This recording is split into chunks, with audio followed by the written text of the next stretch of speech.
Monsieur Pierre Etchamby, donc le président de l'association culturelle Ibaritus, de nous accueillir ici pour consolider notre partenariat, puisque là, on est quand même déjà présente dans la maison d'Ibaritus depuis quelques années.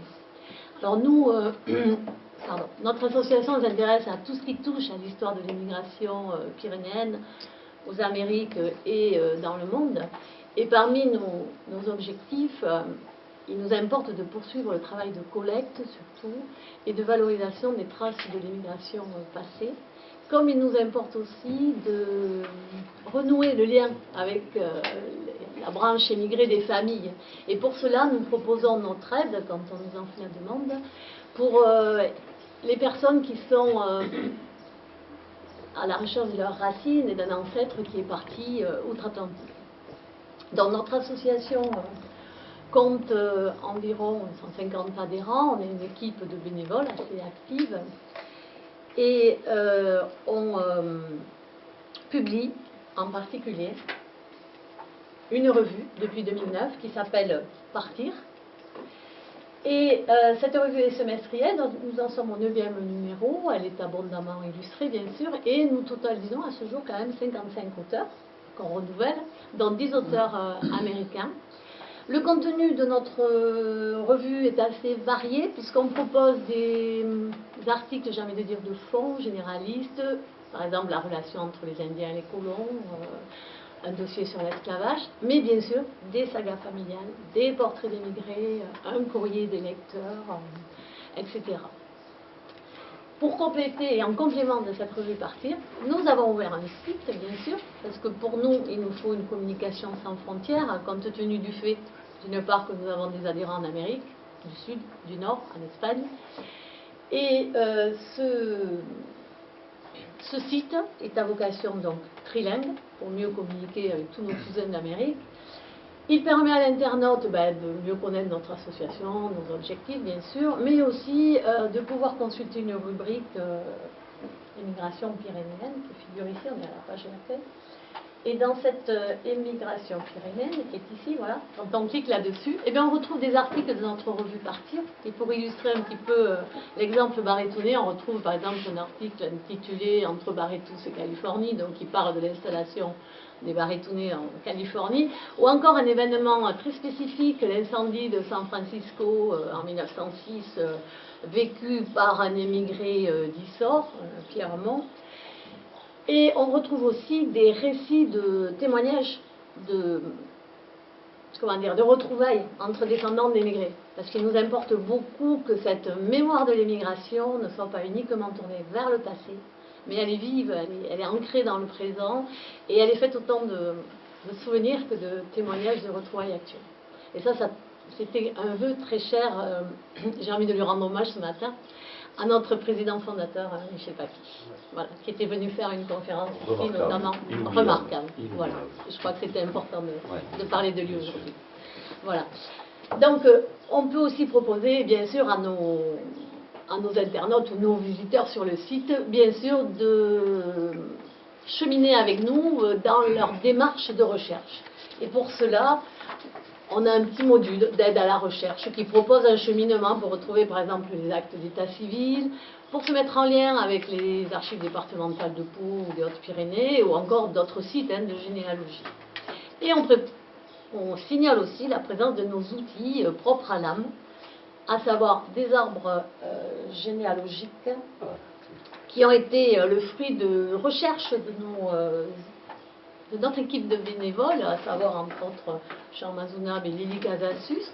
Et enfin, l'outil spécifique, c'est notre base de données, bien sûr, constituée par l'âme. Donc c'est 32 000 noms d'immigrants quand même pour tout le département des Basses-Pyrénées, des Pyrénées-Atlantiques. 32 000 noms qui proviennent de relevés des matricules, des registres matricules militaires qui sont aux AD à Pau, des registres de l'agent d'immigration à la place, et aussi des passeports de voyageurs qui partaient de Bordeaux. Donc 32 000 noms pour tout le département, pour tous les départs, je veux dire, de migrants. Et pour la région barétonaise, bien sûr, 600 noms qui sont donc sur une base informatique dans la maison du bar et tous, interrogeables par patronyme. Et c'est bien parce qu'il nous paraît important de faire vivre cet espace Amérique et de consolider notre collaboration avec la mairie, avec l'association culturelle, qu'une convention se met en place aujourd'hui. Alors, rapidement, cette convention prévoit, alors je vais pas donner toutes les précisions, mais prévoit dans un premier article donc, de constituer un groupe local de recherche pour parfaire cette émigration, la connaissance de cette émigration baritounaise, parce qu'il y a encore beaucoup de zones, on va dire, un petit peu méconnues, et puis aussi d'enrichir la base de données, bien sûr. Ensuite, cet espace numérique sera animé par une équipe locale qui sera formée ici, et avec l'âme en particulier.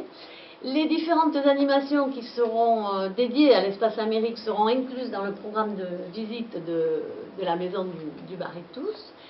L'âme et l'association culturelle s'engagent également à produire un programme d'animation annuel, au moins avec une conférence l'été. Elle va avoir lieu bientôt et mes camarades vont en parler. Et une rencontre d'immigration l'hiver. Voilà, la mairie va aussi assurer une bonne visibilité de notre revue. Et nous-mêmes, nous répondrons à toute demande de recherche un peu plus approfondie qui n'aurait pu être, on va dire, résolue sur place. Voilà. Enfin, un local sera affecté. Et voilà les clés qui permettra à ces deux associations de se réunir. Ce sera un lieu de travail, un lieu de réunion et d'accueil aussi pour tous ces descendants d'émigrés, pour tout ce tourisme des racines, j'ai envie de dire, et je pense qu'il va s'amplifier de plus en plus.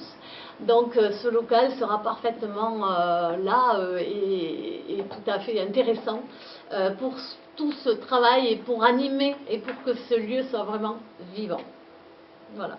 Je remercie tous ceux qui ont pu élaborer et tous ceux qui ont travaillé à l'élaboration de cette convention. Et en particulier pour l'âme, je remercie Jacques qui a fait tout ce travail et à qui je laisse la parole.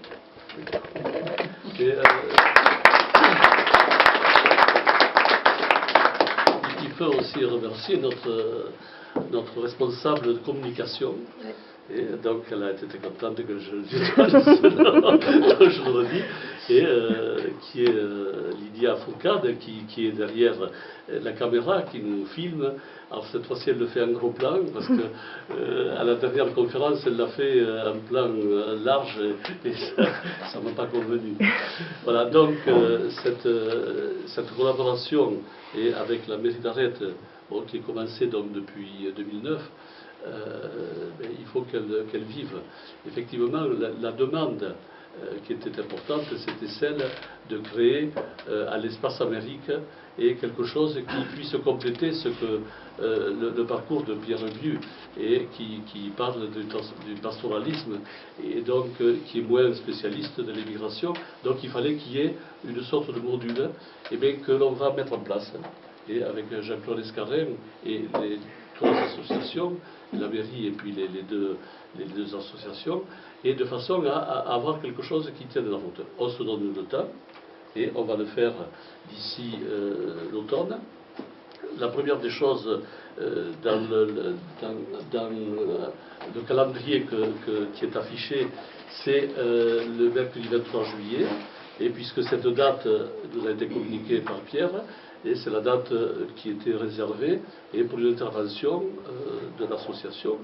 Et donc c'est Liliane Ouni, qui est de Gurmanson et qui a déjà fait des animations, donc qui va parler de Poyredon. Elle a déjà un petit peu amorcé cette conférence à Bayonne, et donc c'est pour cela que, mais elle le fera en liaison aussi avec tous ceux qui connaissent Poyredon ici, puisque j'entends qu'il y a l'âne aussi, donc il ne faut pas oublier l'âne. Quand on parle de Poyredon, il faut parler à d'Issor, bien sûr, mais il faut aussi parler peut-être de l'âne. Ça, c'est quelque chose que je découvre aujourd'hui. Voilà, je laisserai la parole après. Donc, le travail qu'on a à faire, c'est celui de faire vivre l'espace Amérique. C'est celui de continuer à être visible, et l'âme, et Patrimoine de Valetous, et toutes les associations locales. Et donc, déjà, il y a des petits pôles qui se mettent en place. on a voulu faire des rencontres de l'immigration. Baptiste a raconté celle de Cachenot, il y en a vu d'autres. Il y a eu la réunion, je ne sais pas si la diapo a été passée, la réunion avec Michel Papy. Oui. Elle est passée. Voilà, je n'avais pas vu, excusez-moi. Voilà, donc il y a cette conférence-là. Il y a eu des réunions dans lesquelles on a parlé. C'était quelque chose, c'était extraordinaire. Il y avait une ancienne institutrice et qui allait en Amérique, en Californie, Oui. et qui allait donc visiter les familles de Californie. Et elle venait ici, à la mairie, ou je ne sais pas, dans une zone locale ou locale paroissiale, elle venait parler de ces familles-là et aux gens qui l'écoutaient. Donc elle venait, elle faisait la liaison entre la Californie et le Varetous. Il est dommage que, bon, il est dommage qu'il n'y ait pas de documents et qu'il ne soit resté. Et je te cède la parole, Jean-Claude. C'est-à-dire que c'est Josette Poutiou qui a de Momas qui a évoqué cela lors de la conférence, je crois, de Michel Papy. Non, ah oui, c'était Michel Papy. Et puis, il s'est trouvé que quelques temps après, elle a téléphoné à Pierre Casabonne pour lui dire qu'en réalité, il lui restait rien de ce qu'elle a évoqué lors de cette intervention. Alors, voilà. Bon. C'est quelque chose qui est passé aux oubliettes, on n'en parle plus. Voilà. Bien, donc ce qui reste, c'est les gens qui viennent. Et il y en a beaucoup qui viennent. Alors donc, ils arrivent, ils disent, tiens, on est, excusez-moi, on est de parents immigrés. Et voilà, donc on arrive, notre maison est là, bon, et bon, alors Jean-Claude en retrouve beaucoup. Et donc il va dire peut-être cela de façon plus globale, mais le cas qui lui est arrivé il n'y a pas longtemps. Oui, alors je voudrais simplement évoquer, bon, c'est pas très joli de parler de sa famille et de soi-même, mais il y a 3 semaines, le 15 juillet, nous avons eu la chance de nous retrouver en famille avec un cousin d'Amérique un cousin propre de mon épouse et puis de la tribu Bourdette, je pourrais dire, parce que c'est presque une tribu ici.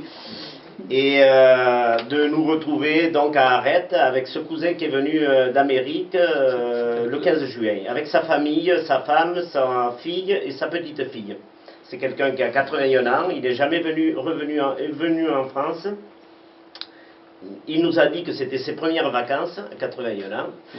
Et sa mère, qui était partie donc d'Arrête fort jeune, à l'âge de 17 ans, n'était jamais venue non plus, n'était jamais revenue en France. Elle était mariée avec un laborde d'Eisus. Et son fils, bien sûr, sentant que la vie avançait, voulait retrouver un peu ses racines. Il est venu dans le cadre d'un pèlerinage international.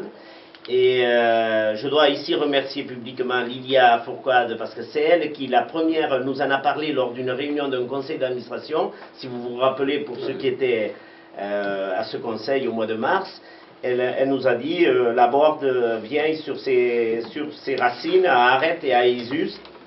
Et moi, je crois que j'étais à côté de toi, et j'ai répondu, c'est le cousin de ma femme. Et dans la famille, nous n'en savions rien parce que depuis 30 ans, les relations s'étaient un peu laissées aller, enfin on n'avait pas correspondu, donc on ne savait rien. Et grâce à l'âme, grâce à Lydia et son réseau, parce qu'elle le savait, parce qu'elle a un réseau aux États-Unis et en particulier à Los Angeles, je crois, et la Californie, j'étais le premier dans la famille à savoir qu'il y avait un cousin qui arrivait. Donc on a préparé un peu cette rencontre et ça nous a permis de l'accueillir. Pas avec fanfare, mais disons qu'on était quand même plus d'une vingtaine à l'accueillir ici, et sa famille, il a été très heureux. Et ça lui a permis aussi, après un bon repas, de retrouver la ferme d'origine. Et bien sûr, la journée était trop courte, puisqu'il fallait qu'il soit à l'hôtel à Lourdes à 19h. Mais en fait, c'est un moment très important et ces moments-là, je souhaite que dans toutes les familles qui ont des émigrés, on puisse les vivre aussi de cette façon. Donc, tout cela pour dire qu'à Arrête, il y a un terreau très très important et très fertile, puisqu'il y a eu une émigration très conséquente. depuis très longtemps, depuis le 19e, et même avant pour les parents de Pueyrredon qui étaient partis, je crois, au 18e, hein, mais depuis le 19e surtout, où il y a eu dans pratiquement toutes les familles, quelqu'un qui est parti en Amérique, quelqu'un ou plusieurs.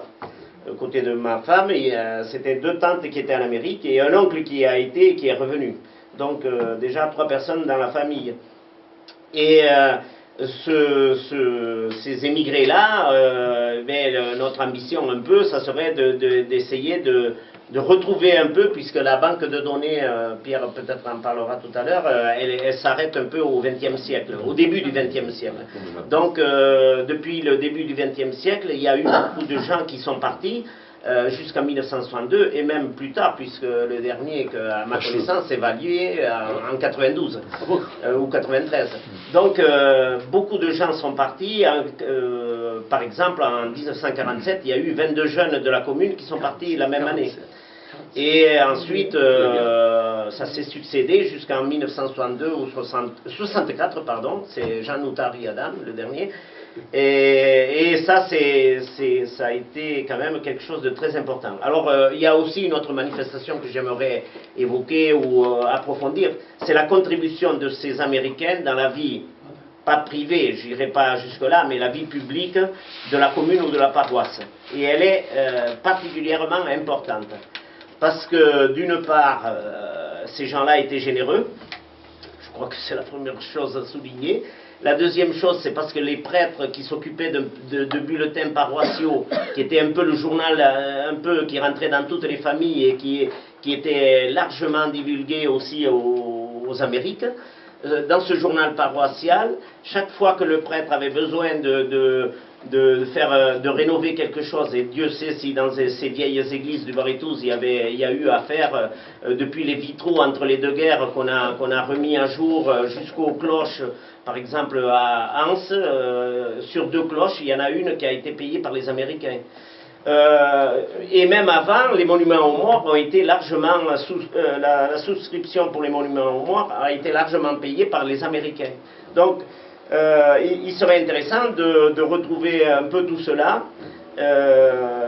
cette contribution au niveau des paroisses, et j'irai même plus loin au niveau du public, puisqu'il y a eu des lettres qui ont été faites aux communes, notamment le dernier, je crois, au tremblement de terre d'Arède.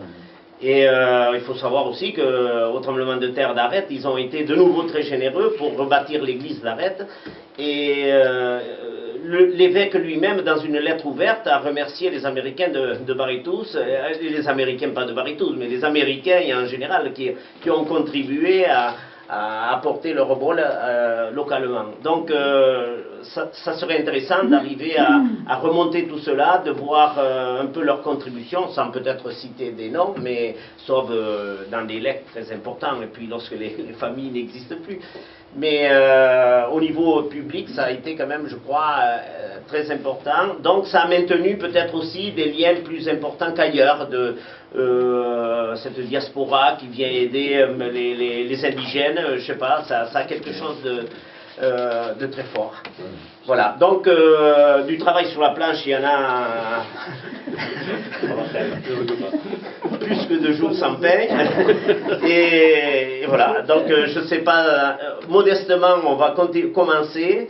J'ai commencé un peu à faire ce petit travail, mais je sais qu'il y a des gens qui ont encore de la mémoire localement pour nous aider.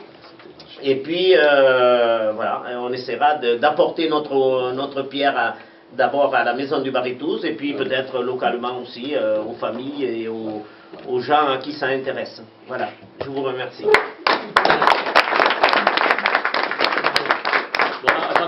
C'est vrai que